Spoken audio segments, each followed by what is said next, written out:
Laudetur Jesus Christus, loué soit Jésus-Christ. Chers auditeurs, bonjour. Il y a beaucoup d'exégètes de la pensée présidentielle qui doivent nous expliquer, parce que nous ne comprenons pas encore ce que signifie en réalité la bête de l'événement, et nous dire qu'elle arrive. Pour ceux qui ne seraient pas au courant, il s'agit bien d'une pensée qui est attribuée sans démenti au président Emmanuel Macron, qui dit « Je crois que notre génération doit savoir que la bête de l'événement est là, et elle arrive. » En attendant l'explication de cette pensée, penchons-nous un peu sur un autre événement que l'on ne peut pas considérer effectivement comme devant passer sous silence. C'est le comité d'organisation des Jeux Olympiques France 2024 qui aurait, nous dit-on, présenté ses excuses pour demander pardon aux fidèles chrétiens. Eh bien, effectivement, le comité d'organisation des Jeux Olympiques France Paris 2024, par le biais de sa directrice de communication, Anne Descamps, c'est en anglais, je ne sais pas comment on devrait prononcer, a présenté ses excuses aux chrétiens offensés par la présentation de la Sainte Seine lors de sa conférence de presse du dimanche 28 juillet. Elle dit, je cite en français, « Notre intention n'était pas d'afficher un manque de respect à quelque groupe religieux que ce soit. À l'inverse, notre intention était de montrer de la tolérance et de la communion. Si des gens ont été offensés, nous nous en excusons. » Fin de citation de cette version. Je veux dire, c'est ce que le traducteur français semble avoir présenté à travers tous les médias qui ont récupéré la citation. Pardi. Moi, l'anglais n'est pas ma première langue, mais en fait, I am very sorry. Est-ce que cela signifie vraiment je présente mes excuses ou je demande pardon? Je crois savoir que cela voudrait dire je suis très désolé. On peut être très désolé, surtout quand on a affaire à des gens. Eh bien, on continue de nous prendre pour des canards sauvages en réalité, ou des attardés mentaux, ou quelque chose de ce genre. Si des gens, voilà les mots, si des gens, on rappelle que ce qu'on dit être des gens ici, c'est presque 3 milliards d'êtres humains, c'est-à-dire carrément 32% ou un peu plus de la population mondiale. Pour eux, nous sommes qu'une minorité, en fait, des gens.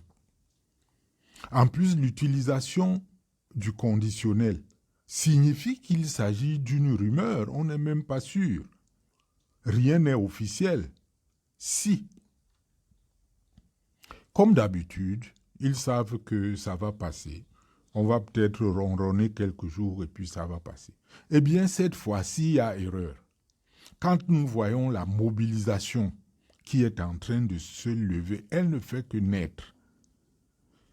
Nous n'osons pas croire que c'est le dernier combat, loin de là. Mais nous ne baisserons pas les bras.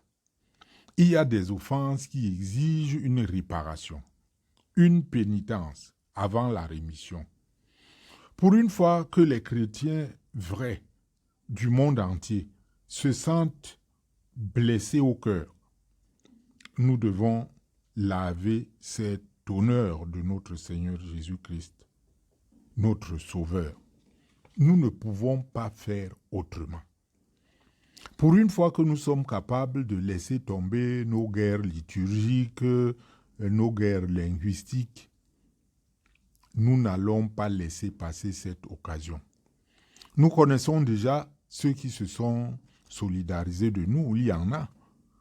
Et je vais signaler quelques exemples. Je parle du président du CRIF, Jonathan Arfi, qui a affirmé son indignation face aux représentations offensantes pour les chrétiens et a exigé des excuses publiques de la part des organisateurs.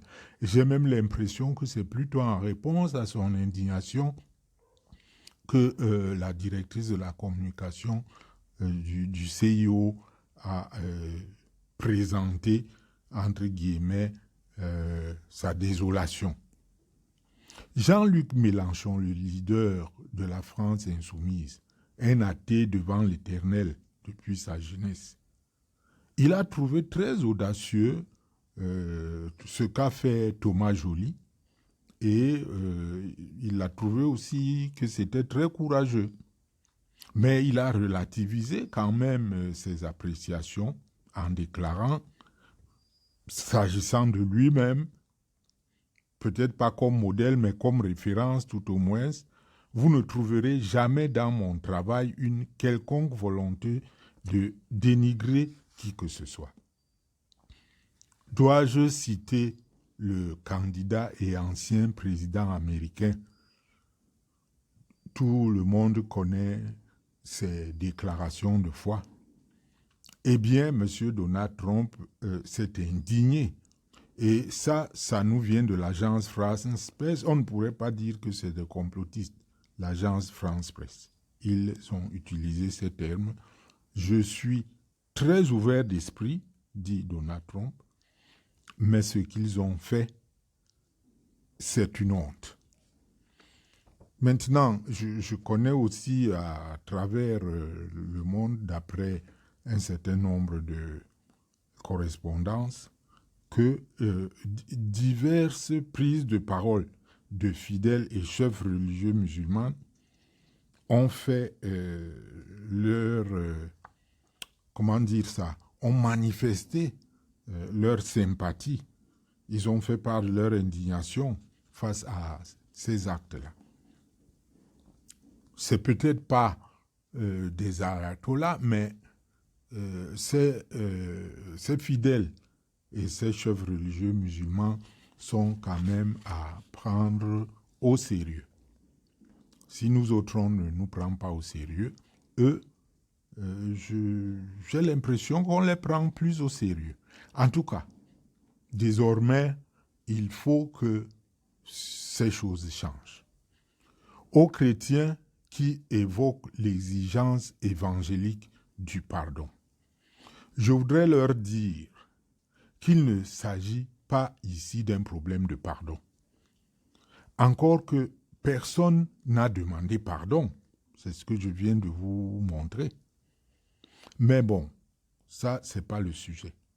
Notre Maître et Seigneur Jésus-Christ, qui nous demande de pardonner 777 fois 7 fois.